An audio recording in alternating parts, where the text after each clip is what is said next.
বাইদেউ আৰু তেনেকৈ আমাৰ হেৰি যে এই যে গায়ত্ৰী কোঁৱৰ বাইদেউ এনেকৈ মানে অলপ অলপ মই কথা বতৰা পাতিছিলোঁ। তেওঁলোকে কৈছে যে যিটো 11 তাৰিখৰ কৰ্মশালাৰ বাবে 500 আয়োজিত দৰকাৰ হৈছে, কিন্তু নিজে নিজে উল্লাসী আহিছে বোলে, আহিছে 500 নহয়, এতিয়া 600 হৈ গ'ল। গতিকে সেইটো আমাৰ বাবে শুভ লক্ষণ।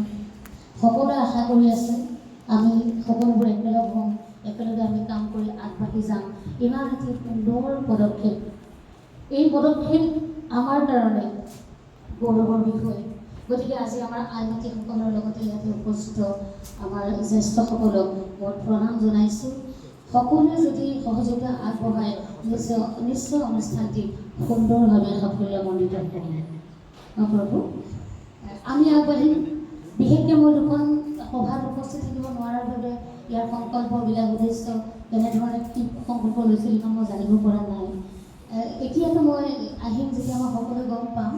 গতিকে আমাৰ ফালৰ পৰা আপোনালোকে যেনেধৰণে দায়িত্ব অৰ্পণ কৰে তেনেধৰণে আগবাঢ়ি যাম বুলি কথা দিছোঁ। লগতে আমাৰ আইমাতৃসকল হাঁহিমুখে আহিছে, সকলোবোৰে হাঁহিমুখে আহিব আৰু এই অনুষ্ঠানটি সাফল্যমণ্ডিত হোৱাত সকলোৱে এক হৈ সহায় কৰিব, নহয়নে বাৰু? আমাৰ আইমাতৃসকলৰ সুস্বাস্থ্য কামনা কৰিছোঁ।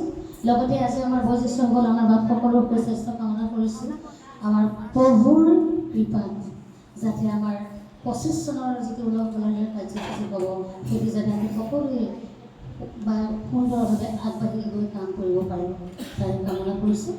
আৰু মই বেছি নকওঁ, সকলোখিনি জনাৰ